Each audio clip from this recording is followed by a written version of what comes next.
जी अस्सलाम वालेकुम, जय भीम जय संविधान। मैं आपके सामने अमन रिजवी और आप देख रहे हैं फेसबुक लाइव पर मुझे। सुना है बहुत सस्ता है खून यहाँ, सुना है बहुत सस्ता है खून यहाँ, एक बस्ती है जिसे लोग भारत कहते हैं। आज मैं आपसे फिर वही एज़ यूजुअल बात करना आई हूँ जो मैं रोज़ करती हूँ, लेकिन आज भारत के अंदर बहुत बड़ा कांड हो गया है, या ये कहिए कि हमारा जो भगवा हिटलर है योगी, उसके यूपी में बहुत बड़ा कांड हो गया है। आपको मालूम होगा कानपुर, इस वक्त यूपी का जो कानपुर कभी चमड़े के लिए मशहूर होता था, वो एनकाउंटर के लिए, गुंडागर्दी के लिए, दादागिरी के लिए, रेप के लिए, इसके लिए मशहूर हो रहा है। आज ही वहाँ पर 8 पुलिस वालों को बेदर्दी से कत्ल कर दिया गया। और कत्ल किसने करा? किसने करा कत्ल? आपको पता है किसने कत्ल करा? आपसे मैं पहले कहते चली आ रही हूँ कि बीजेपी जो है वो 4 बेटियां पैदा करके बैठी है। नोटबंदी, जीएसटी, महंगाई, मंदी और बेरोजगारी। हम बड़े परेशान थे कि विकास पुत्र कब पैदा होगा, तो फाइनली विकास पुत्र पैदा हो गया यूपी में। हिटलर का यूपी जो है उसमें विकास दुबे नाम का विकास पुत्र पैदा हो गया, जो भगवा आतंकवादियों का विकास है। इस विकास दुबे ने आज 10-8 पुलिस वालों को शहीद कर दिया और 6-7 को इतने तक पहुंचा दिया कि शायद ही वो बचे, इतना उनको जख्मी कर दिया। और कमाल की बात यह है, जिस विकास दुबे ने इन पुलिस वालों को शहीद करा, उस विकास दुबे का ये पुलिस एनकाउंटर करने आई थी। और ये जो हिटलर है हमारा, आतंकवादी है हमारा, इसने क्या एंगल देने की कोशिश करी? इसने ये कहा कि बहुजन का लीडर है, बहुजन से मिला हुआ था विकास दुबे, विकास पुत्र, बीजेपी का विकास पुत्र, या फिर मुलायम सिंह से जोड़ने की कोशिश करी। लेकिन ये वैसलीन के ढक्कन जो इनके खुलते हैं गोबर भक्तों के, ये भूल जाते हैं कि सोशल मीडिया भी कोई चीज़ है, कोई चिड़िया है जो सेकंडों में बातें उड़ा देती है, सेकंडों में ट्रोल कर देती है। लोगों ने विकास पुत्र को कंगाला, भारत के विकास पुत्र को कंगाला, आरएसएस के विकास पुत्र को कंगाला। नजर आया उसके तार योगी से जुड़े हुए थे, वो योगी का पालतू था, योगी का बायां हाथ था, योगी के साथ अनगिनत फोटो हैं। और योगी के साथ ही नहीं, उमा भारती के साथ भी उसके तार जुड़े हुए नजर आए। और कमाल की बात यह है, उसके ऊपर 60 केस थे और वो हिस्ट्री शीटर था। उस पर 50,000 का इनाम भी था, लेकिन उसको आज तक नहीं पकड़ा। क्यों? क्योंकि वो बीजेपी की गोद में बैठा था, वो आरएसएस के छत्र छाया में पल रहा था। अगर यहाँ पर कोई दलित होता, अगर यहाँ पर कोई मुसलमान होता, तो सिर्फ एक चिकन की बोटी में ही उसको जेल में डाल देते कि तू गाय खा रहा था, तूने गाय को मारा, हमारी मैया को मारा, हमारी सैया को मारा। और यहाँ पर ये जो कातिल था, थाने में जाके इसने कत्ल करा था जब वाजपेयी की हुकूमत थी, तब से ये था और तब से ये बीजेपी की गोद में पल रहा था। और कमाल की बात ये देखिए, एक पुलिस वाला, लॉकडाउन इसकी मिसाल है कि एक पुलिस वाला 200 मुसलमानों को मारता पीटता नजर आ रहा है, कंट्रोल करता नजर आ रहा है और दलितों को मारता नजर आ रहा है। और उफ नहीं कि उन दलितों ने या उन मुसलमानों ने पलटकर उस पुलिस वालों को हाथ भी लगाया हो। सिर्फ एक पुलिस वाला लाठी से 200 लोगों को कंट्रोल करता हुआ नजर आया लॉकडाउन में। और ऐसी एक नहीं, हजारों वीडियो वायरल हुई जिसमें वो लाठियां भांजते हुए नजर आए। और यहाँ कमाल की बात देखिए कि पूरी पुलिस फोर्स जाती है, बंदूकें लेकर जाती है, हथियार लेकर जाती है। और ये मोदी जी का विकास पुत्र जो है विकास दुबे 8 पुलिस वालों को शहीद कर देता है और 7 को इतना पहुंचा देता है कि वो बिस्तरे मर्ग पर आखिरी सांसें गिन रहे हैं, और विकास पुत्र जो है आराम से रफू जाता है। ये वही विकास पुत्र है और ये वही यूपी है जिसका गुणगान हमारे मोदी जी ने अभी कुछ दिन पहले ही करा था कि यूपी की तारीफों में ज़मीन आसमानी मिलाई थी, कलाबें मिलाई थी कि ये है, इस तरह करता है योगी, योगी यूं है, योगी फू है। बिल्कुल सही कहा था, बिल्कुल सही कहा था तुमने। इस वक्त जो यूपी है, तुमने क्रिमिनल का अड्डा बना दिया, आतंकवाद का अड्डा बना दिया है। दलितों को, मुसलमानों को तुम पकड़ पकड़ के चुन चुन कर मार रहे हो, उनकी बेटियां उठा रहे हो, उनकी प्रॉपर्टी को फूंक रहे हो, लेकिन इनको कुछ नहीं कह रहे। ये जो तुम्हारे आतंकवादी हैं, जो तुम्हारी गोद में पले हुए, इनको तुम कुछ नहीं कह रहे। कानपुर को देखिए, कानपुर कितना बदनाम कर दिया। चाहे वो सेंगर हो, सेंगर ने क्या करा था, दलित के साथ, लड़की के साथ बलात्कार करा था, पूरे खानदान को मरवा दिया था, वो भी खनन माफिया था। दिव्या अवस्थी बीजेपी की लीडर, उसने अभी 2-4 दिन पहले ही एक रिपोर्टर को मरवाया, वो भी गुंडी, उस पर कोई कार्रवाई नहीं। अभी आपने देखा शेल्टर होम में, बालिका गृह में लड़कियां जो थी वो 30-40 प्रेग्नेंट पाई गई और बहुत सारी जो थी वो HIV पॉजिटिव पाई गई। कोई कार्रवाई नहीं। जो रिपोर्टर, जिस रिपोर्टर ने ये वाली बात लीक करी थी, उल्टा उनको ही पुलिस थाने में ले जाकर मारपीट करी गई। और आज भारत का विकास पुत्र, RSS का विकास पुत्र इन्हीं पुलिस वालों को शहीद करके आराम से चला गया। सरहदों पे ये फौजियों को एनकाउंटर करवा रहे हैं, चाइना से कह रहे हैं शहीद कर दो। सरहद के अंदर ये पुलिसों को शहीद करवा रहे हैं, अपने गुंडों से, अपने पालतुओं से, RSS के पिल्लुओं से, नारंगी पिस्सुओं से। और विकास पुत्र, वाह मेरे विकास पुत्र, इसको कहते हैं भारत का विकास, इसको कहते हैं डिजिटल इंडिया। हमारे मोदी जी भक्तों के भगवान आज लद्दाख गए। लद्दाख में कोई जगह ढूंढ ली होगी जहां पर देखा होगा चाइना नहीं है। शक्ल से बड़े डरे डरे लग रहे थे। 15-20 मिनट का भाषण दिया। हम भी परेशान कि शायद आज कोई अच्छी इत्तला मिल जाए। वैसे उम्मीद मुझे तो ज़रा सी नहीं थी कि कुछ मिलेगी। दिल को कहना, दिल को खुश रखने को गालिब ये ख्याल अच्छा है कि हो सकता है एक ऐसा सेंटेंस मार दें जिससे हमारा दिल खुश हो जाए। लेकिन भाई मजाल नहीं है, मजाल नहीं है। चाइना के एजेंट ने चाइना का नाम भी लिया हो, बस मुक्के लहराते रहे, मुक्के लहराता रहे भक्तों के भगवान। कुछ नहीं बोला गया, कुछ भी नहीं बोला गया। चाइना का जिक्र तक नहीं करा, नेपाल तक का जिक्र नहीं करा। और जिस गलवाहल झील को, गलवाहल वैली को ये अपना कहते हैं, वहां जाने की हिम्मत तक नहीं। जाएंगे कैसे? जब वो हमारे पास होगी जब तो जाएंगे। वो तो हमारे हाथ से जा चुकी। लद्दाख का भी कुछ एरिया होगा जहाँ पे जाके इन्होंने अपना हेलीकॉप्टर उतार दिया होगा। लद्दाख में तो खुद चाइना बैठा है। और जैसे ही इन्होंने मुक्के लहराने शुरू करे, उसी वक्त चाइना का जो इंटरनेशनल मीडिया में रिपोर्ट आनी शुरू हो गई, चाइना का जो अलर्ट हो गया। और उन्होंने ये कहा कि ज़्यादा चूँ-चाँ मत करना, ज़्यादा ड्रामे मत करना, ज़्यादा अमेरिका के साथ वो मत करना, नहीं तो तुम्हारी खैर नहीं है, जंग के लिए तैयार रहो। ये सारा का सारा चक्कर मैंने आपको बताया था। फिंगर 1 2 3 4 5 6 7 8 8 फिंगर हैं, जिसमें से 8 7 6 5 चाइना के पास हैं। अब चाइना चाहता है कि फिंगर 4 भी वो ले ले, छीन ले, कब्जा ले। और वहाँ पर इस वक्त हमारी भारतीय सेना जो है वो तैनात है। यही वजह है चाइना ड्रामे करे जा रहा है, चाइना इनको धमकियां दिए जा रहा है, चाइना इनके साथ सब कुछ करे जा रहा है। लेकिन ये चाइना का नाम लेने को तैयार नहीं है। ये यूएनओ में बात उठाने को तैयार नहीं है कि चाइना हमारे साथ किस तरह ड्रामे कर रहा है। कितने बुरे दिन आ गए हमारे कि ये भगवा आतंकवादी फौज को मरवाकर सियासत करते हैं, देश के अंदर पुलिस को मरवाकर सियासत करते हैं। मैंने पहले भी आपको कई बार अपने वीडियोस में बताया था। मैंने इन पुलिस वालों को बोला था कि बेशक वर्दी गवर्नमेंट की है, लेकिन अंदर से तुम इंसान हो।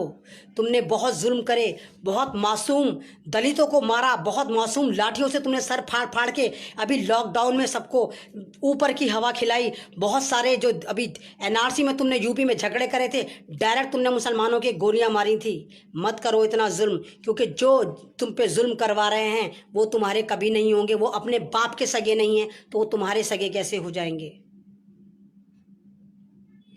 अमेरिका की मिसाल है कि अमेरिका में ट्रंप ने मिलिट्री को और फौज को ऑर्डर दे दिया कि गोलियां मार दो, पब्लिक को गोलियां मार दो। और वहां की फौज ने कह दिया खबरदार, मुंह बंद रख, शूट योर माउथ, बकवास बंद कर, ये हमारे लोग हैं, हम इन्हें गोली नहीं मारेंगे। इसको कहते हैं इंसानियत। वर्दी बेशक गवर्नमेंट की हो, लेकिन अकल अपनी चलाए कीजिए। आप उसको पहनते वक्त क्या कसम खाते हैं? क्या आप पब्लिक की खिदमत करेंगे? आप पब्लिक का साथ देंगे? ना कि ये क्या आप गुंडों का साथ देंगे, आप गुंडागिरी करेंगे?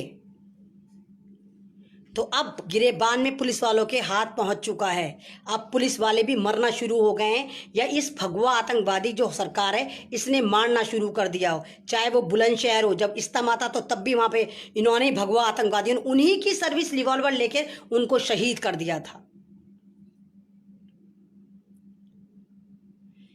मैंने आपको पहले भी बताया था, शायद कल के लाइव में भी मैंने बताया था कि महाराष्ट्र में इनकी नज़र है। सारा पैसा जो इन्होंने पीएम केयर फंड में धोखे से जमा कराया, लूटा है, अब इनको चुल लग रही है कि महाराष्ट्र की हुकूमत किसी तरह गिराई जाए। कभी वहाँ पाल गाँव का मासूम साधुओं को मार देते हैं, कभी कुछ करते हैं, बस किसी भी तरह वहाँ की हुकूमत गिर जाए। अभी 3-4 दिन पहले वहाँ पर एक मस्जिद नूर है, मस्जिद नूर, वहाँ पर सोनिया निगम पहुँच गई। अब आप कहेंगे सोनिया निगम कौन?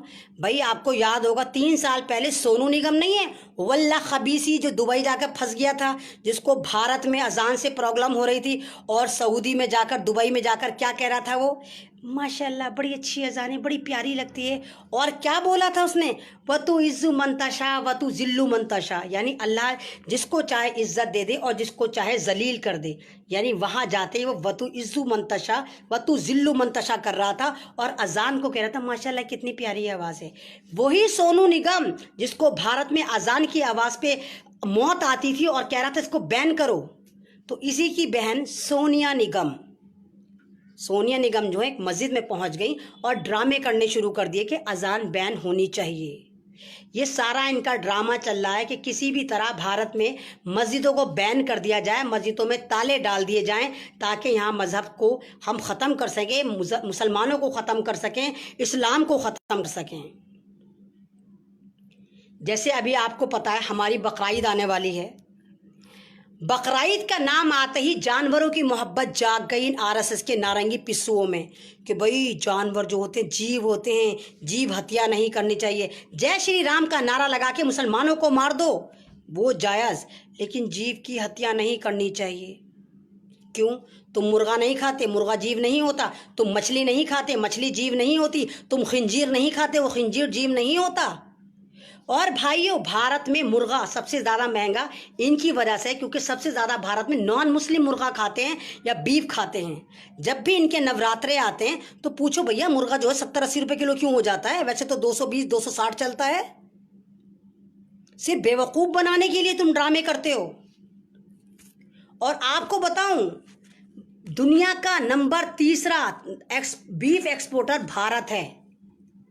दुनिया में 3 नंबर पे आता है जो बीफ एक्सपोर्ट करता है। और 4 बड़ी कंपनियां हैं जिनके नाम सुनिए, मैं आपको बताती हूँ। पहली है अल कबीर, नाम सुनिए, अल कबीर, कंफ्यूज हो जाओ कि मुसलमान की है। और इनके मालिक कौन है? Mister Satish, beef exporter. दूसरी है अरेबियन एक्सपोर्ट, इसके मालिक कौन? मिस्टर अतुल कपूर, ब्राह्मण। क्या सप्लाई करते हैं? बीफ एक्सपोर्ट करते हैं। वहाँ पर हत्या नहीं होती और ये ज़्यादातर गाय का बीफ सप्लाई करते हैं।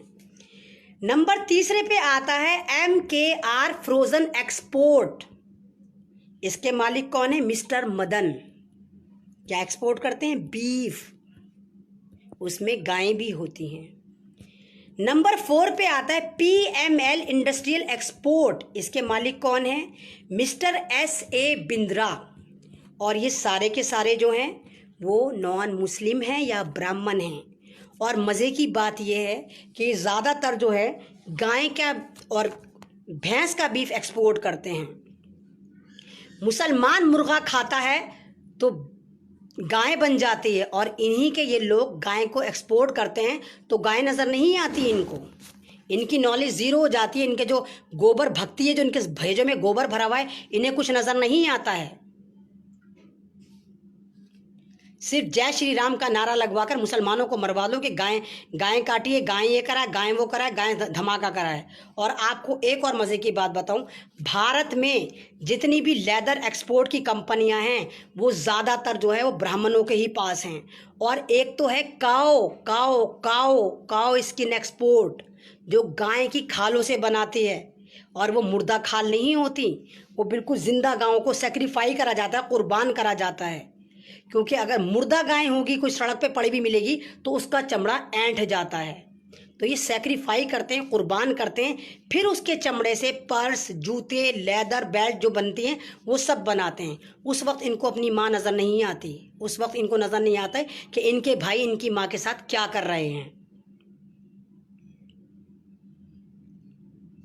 अभी आप देखिए कश्मीर के क्या हालात हैं। कश्मीर में जब दफ़ा 370 हटाई थी तो क्या बोला था भक्तों के भगवान ने कि कश्मीर से आतंकवाद ख़त्म हो जाएगा।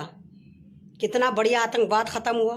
कश्मीर से कैसा आतंकवाद ख़त्म हुआ, जैसे नोटबंदी करके भारत से आतंकवाद ख़त्म हो रहा था, है ना, ऐसे ही कश्मीर से 370 हटाकर आतंकवाद ख़त्म हो रहा था। उसके बाद आतंकवाद तो ख़त्म नहीं हुआ, वहाँ से इंसानियत ख़त्म कर दी इन्होंने। 4 महीने वहाँ पर डेटा नहीं दिया, इंटरनेट बंद कर दिया, फ़ोन बंद कर दिए, दुकानें लॉक कर दी, और जितने वहाँ पर लोग नहीं थे उससे ज़्यादा इन्होंने वर्दी में आरएसएस की घुसा कर आरएसएस वाले वहाँ उतार दिए। जाओ तुम्हें छूट दी, मारो काटो लूटो कुछ भी करो, क्योंकि इंटरनेट तो बंद था। हमें कैसे पता चलता कि कश्मीर में क्या हो रहा था? इसलिए तो इंटरनेट बंद करा गया था कि जाओ वहाँ की लड़कियों को लूट लो, दुकानों को आग लगा दो, मर्दों पे जुल्म करो, है ना। क्योंकि जब आतंकवाद ख़त्म हो रहा था तो आज तक कश्मीर पनपा क्यों नहीं? रोज़ाना वीडियो वायरल अब होती हैं, क्योंकि अब वहाँ पर नेट शुरू हो गया कि कभी किसी के 40 मकान जला दिए, कभी किसी के 50 मकान जला दिए। क्यों? हमारी आर्मी क्या इतनी गिरवी हरकत कर सकती है? ये आरएसएस के पिल्ले हैं, दल्ले हैं, पिस्सू हैं। ये वही ऑरेंज पिस्सू हैं जिन्होंने दिल्ली दंगों में पुलिस की वर्दी पहनकर, आर्मी की वर्दी पहनकर मुसलमानों को मारा काटा था। ये वही ऑरेंज पिस्सू हैं जो कश्मीर में घुसे हुए हैं और कश्मीरियों की ज़िंदगी तंग कर रहे हैं। अगर कश्मीर हमारा अटूट अंग है तो आप इस तरह उसको दुश्मनी से लेंगे, मोहब्बत नहीं दिखाएंगे। अभी सारे पिल्ले आएंगे, कहेंगे पत्थर मारते हैं, कश्मीरी पत्थर मारते हैं। पत्थर मारते हैं, जब तुम जुल्म करोगे, तुम गोली मारोगे तो वो पत्थर भी नहीं मारे हैं। तुम ही तो कह रहे हो पत्थर मारते हैं। तुम ही हाथ अगर ऐसे भी उठा रखा, पत्थर टैग कर दो, बना लो, फोटोशॉप में जाके बना दो। तुम्हारा तो आईटी सेल 45 लाख इसी पे तो काम कर रहा है कि मुसलमानों को किस तरह तुम आतंकवादी दिखाओ, इसलिए तो काम कर रहा है ना।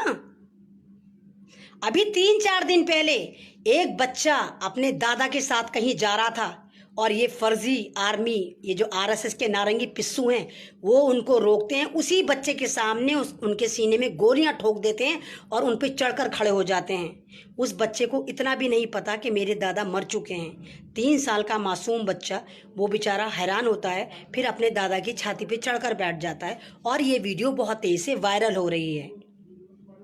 उस बच्चे से कोई भी सवाल करो, वो यही कहता है कि पुलिस ने मेरे दादा बड़े पापा को मार दिया। बच्चे तो झूठ नहीं बोलते। 3 साल के बच्चे को क्या पता पुलिस क्या होती है? अभी आएंगे नारंगी पिस्सू, कहेंगे तू हमारी आर्मी को गाली दे रही। मैं आर्मी को गाली नहीं दे रही, पिस्सू मैं तुम्हें कह रही है। तुम हो ये आरएसएस की नाजायज औलादे, तुम हो। ये नागपुर का हेडक्वार्टर वहां शिफ्ट हुआ है, सारे के सारे कमीने वहां मरे पड़े हुए हैं। तुम हो इस वक्त भारत के असली गद्दार, भारत के असली आतंकवादी, नारंगी पिस्सू। जय श्री राम का नारा लगा के तुम सांड बन जाते हो। जैसे सांड को नहीं दिखाते, ऑरेंज कपड़ा दिखाओ और वो सांड बावला हो जाता है, इसी तरह तुम बावले हो रहे। 95 साल से तुम यहाँ भारत का खून करने पे लगे पड़े हो। मुसलमानों के दुश्मन हो, दलितों के दुश्मन हो। क्यों? दलितों ने तुम्हारा क्या करा है? क्या बिगाड़ा है तुम्हारा दलितों ने? मुसलमानों को कहते हैं हलाला घर, ये गल वो गल। तुम क्या हो? द्रौपदी तो याद होगी या भूल गए? कितनों की बीवी थी एक ही वक्त में? याद है कुछ कितनों की बीवी थी, या वो भी मैं बताऊं? हमें हलाला गल कहते हो। अपने मजहब को भी उठाकर देख लो, दूसरों के मजहब के बारे में भौंकने से पहले कि तुम क्या हो। और दलितों को, हाय दलित को कुछ मत कह, दलित हमारे हैं, तुम्हारे हैं दलित। हम मुसलमान हर कौम के, शिया सुन्नी कोई भी हो, सैयद मुगल पठान जुलाए झोज कुछ भी हो, एक ही मस्जिद में जाकर नमाज पढ़ लेते हैं। तुम बता दो कौन सा दलित तुम्हारे मंदिर में चढ़ता है? बताओ, एक मिसाल दे दो। तुम तो दलितों को मार देते हो, इवन वो बेचारे जिसका भी मंदिर बनाते हैं वो जाकर तोड़ देते हो। और बेचारे दलित, ये वही दलित हैं जो मंदिर बनाते हैं। क्यों? मजदूरी का ब्राह्मण करते हैं। मंदिर को बनाता दलित है, मजदूर दलित ही करता है। मजदूरी वो करता है, बनाता वो है, और मंदिर में जाने की इजाज़त भी दलितों को नहीं है।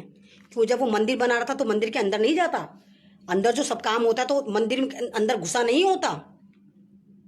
ये ड्रामे हैं। दलितों को हिंदू की कैटेगरी में मानते हैं लेकिन मंदिरों में चढ़ने नहीं देते।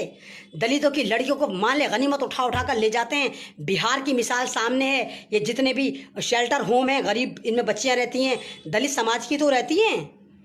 ये तुम्हें नजर नहीं आती? तुम्हारी बेटियां हैं, तुम्हारी पोतियां हैं, कौन उठा कर लेके जाता है? मुसलमान उठा कर लेके जाते हैं क्या?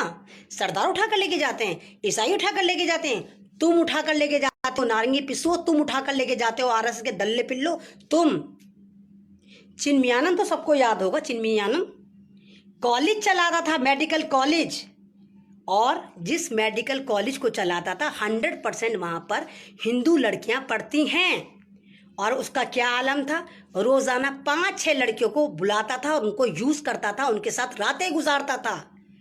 एक लड़की ने बड़ी हिम्मत करी, उसने अपने चश्मे में यहाँ पर कैमरा लगाया, चिन्मयानंद की पूरी सेक्स वीडियो बनाई और वायरल कर दी। रिजल्ट मालूम है क्या हुआ? उस लड़की को पकड़ के जेल में डाल दिया। क्यों? क्योंकि चिन्मयानंद के पास इन सब भक्तों की फाइलें हैं, सब नेताओं की फाइलें हैं, क्योंकि वो लड़कियां नेताओं में भी सप्लाई होती हैं। सारे काले चिट्ठे आरएसएस के, बीजेपी के उसके पास हैं। इसलिए चिन्मयानंद को इतनी इज्जत दी गई, उस पर हाथ नहीं डाला गया, अपने रेपिस्ट भगवान को, भगवा को कुछ नहीं बोला गया। और बात करते हैं हलाला की, मुसलमानों का मुकाबला करते हैं। अबे नारंगी पिस्सुओ, तुम मुसलमान की पैर की जूती के बराबर नहीं हो। हराम खोरो, तुम भारत के असली गद्दार हो, सबसे बड़े आतंकवादी हो। तुम हो क्या? करा क्या है तुमने? हिंदुस्तान पाकिस्तान गायें गोबर, हिंदुस्तान पाकिस्तान गायें गोबर। कोई फैक्ट तुम्हें समझ में आता है? जो तुमसे अकल की बात करे वहीं तुम गालियां सूतने आ जाते। इतने बेशरम, इतने खबीस, इतने 101 बाप की नाजायज औलादे हो तुम।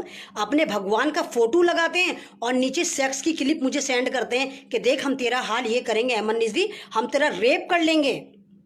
अपना एड्रेस बता। हराम खोरो, आईडी तो जरा जैनवन बना लो, एड्रेस भी ले लो मुझसे। ओखला में रहती हूँ, जामिया में, साउथ दिल्ली में। आओ, अगर 101 बाप की जायज औलाद हो, आओ उठा के दिखाओ मुझे।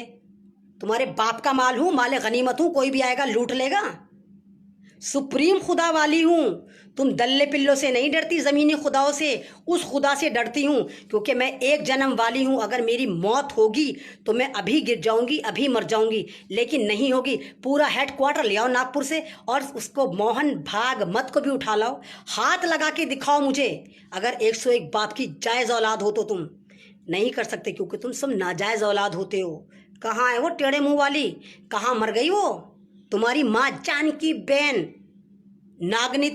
कहाँ है? बिल से नहीं निकल रही भाई, कहाँ मरी पड़ी है? अब बताए ना कि चाइना क्या कर रहा है तेरे साथ, जा चाइना पे जाके लड़ना। कहाँ की आतंकवादी थी तू? एकदम से पैदा हुई 55 साल की कोख से निकली थी तू। तुझे पहले से नजर नहीं आया भारत में क्या क्या हो रहा था?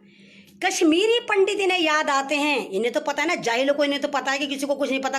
कश्मीरी पंडित मेरी पोस्ट के नीचे आके कहते हैं मुल्ली हलाला बोल ना कश्मीरी पंडितों पर तुमने क्या जुल्म करा। अबे हराम खोरो, कश्मीरी पंडितों को तुमने मारा था, हमने नहीं मारा था। 1990 में वीपी सिंह की हुकूमत थी जो बीजेपी की सपोर्ट से आई थी। तुम सपोलों ने सारी स्ट्रेटेजी तैयार करी थी। उस वक्त कश्मीर में किसी की हुकूमत नहीं थी, वहां पर गवर्नर था, वो भी तुम्हारा था। तुमने प्री प्लान, आरएसएस ने प्लान करा था, खुद मारा पीटा करके सारा ठीकरा मुसलमानों के सर फोड़ दिया। अरे मुसलमान तो एक मच्छर नहीं मार सकता, तुम्हें मारेगा। अभी दिल्ली के दंगे हुए, जहां मैं ओखला में रहती हूँ, 96% यहाँ पर मुस्लिम रहते हैं, 96%, और 4% यहाँ पर नॉन मुस्लिम पाए जाते हैं, और अच्छी हैसियत के भी हैं। ज़्यादातर घरों में नॉन मुस्लिम औरतें भी काम करती हैं, जो बंगालन हैं, इधर नेपाल वगैरह की हैं, और 4 मंदिर हैं ओखला में। हम तुम्हारी तरह हरामी नहीं है। हमने ओखला में किसी हिंदू पे हाथ तक नहीं लगाया। हमने उनको अपनी ज़बान से ये साबित नहीं होने दिया कि हमारे दिल में तुम्हें लेके नफरत है। जाफराबाद में 4-5 मंदिर हैं, उनको हाथ नहीं लगाया। नॉन मुस्लिम रहते हैं, उनको टच नहीं करा। और तुमने क्या करा? तुमने क्या करा? पूरे दिल्ली में आग लगा दी, हज़ारों मुसलमान मार दिए, 5000 घर जला दिए, 5-6 मस्जिदें शहीद कर दी, इमामों के कत्ल कर दिए, और फिर कहते हो कि मुसलमान आतंकवादी होता है, मुसलमान होता है ये। भाई ये बड़े ड्रामेबाज हैं ये हरामखोर। अगर आपको याद हो 1990 तक ये सरदारों पे पीछे पड़े थे, 84 से लेके आगे तक जो सरदारों के पीछे पड़े थे उनको आतंकवादी कहते थे। 1984 में जब इंदिरा जी का मर्डर हुआ था तो किस तरह इन्होंने सरदारों पे जुल्म करा था, है ना। कांग्रेस को कह रहे हो, क्यों कांग्रेस के सारे वर्कर थे क्या, तुम नहीं थे क्या? वो सड़कों पर जो उतरे थे वो तुम ही तो थे, दल्लो पिल्लो, तुम ही तो थे सारे नॉन मुस्लिम जिन्होंने सरदारों को लाखों को मारा था। और जमुना पार में भी हजारों सरदारों को मारा काटा गया था और इतनी बुरी तरह मारा था कि उनको मार के जिंदगी हाथ पैर तोड़ के 2-2 3-3 ढक्कन पेट्रोल डाल के उन पे आग लगा दी गई थी। मेरे पापा मुझे बताते थे कि इतना जुल्म सरदारों पर हुआ था। उसके बाद तुम्हें मुसलमान इजी टारगेट मिल गए। जब तुमने देखा सरदारों को बर्बाद कर दिया तो अब मुसलमान तुम्हें इजी टारगेट मिल गए। दलित तुम्हारा तो इजी टारगेट है ही, उनको तो तुम वैसे ही मार देते हो। मॉब लिंचिंग में गरीब वैसे ही होते हैं दलित, सड़कों पे चला के मार दोगे, उनकी बहनें उठाकर मार दोगे, उनकी ज़मीनें छीन के मार दोगे। तो मैं आप सब लोगों से यही कहूँगी, ये आपका भारत है, ये हमारा भारत है, इन हरामखोरों का नहीं है, भगवा आतंकवादियों का नहीं है। और कश्मीर भी हमारा है, माले गनीमत नहीं है कि कश्मीरी की लड़कियों को उठा लाएंगे, उनसे शादी करेंगे। वहाँ प्लाट खरीद रहे थे, ये भगवा आतंकवादी प्लाट खरीद रहे थे, वहाँ उनकी बेटियों को उठाकर ला रहे थे, क्योंकि इनको तो बेटियाँ उठाने का शौक़ है बड़ा। किसी की भी बेटियाँ उठा के चल देते। रेपिस्ट पार्टी है तो आतंकवादी पार्टी है ये। तो मैं आपसे कहूँगी प्लीज़ यूनाइटेड हो जाइए, जागे दलितों, जागो जागो, मुसलमान जागो जागो, पूरा समाज जागो। मैं आपसे रोज़ कहती हूँ कि मैं आपको अवेयर करने आती हूँ, मैं आपकी आवाज़ हूँ। तो बस मैं यही कहूँगी, खामोश मिजाजी हमें जीने नहीं देगी, इस दौर में जीना है तो कोहराम मचा दो। शुक्रिया।